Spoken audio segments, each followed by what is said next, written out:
পুলিশদের ঘৃণা করবে সাধারণ মানুষ, বিবেক সম্পন্ন বুদ্ধিজীবীরাও।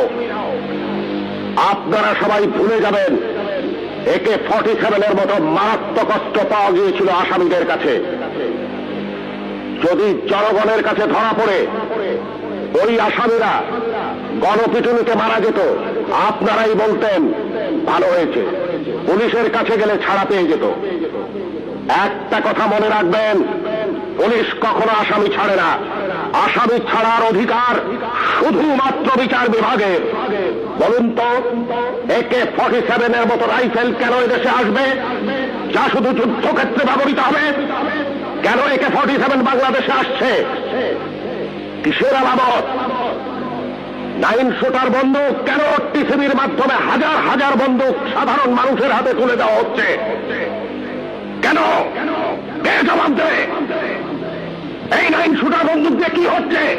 হচ্ছে চাঁদাবাজি, হচ্ছে খুন, হচ্ছে সন্ত্রাস। কে বন্ধ করবে এই সন্ত্রাস? কে জবাব দেবে? কে জবাব দেবে?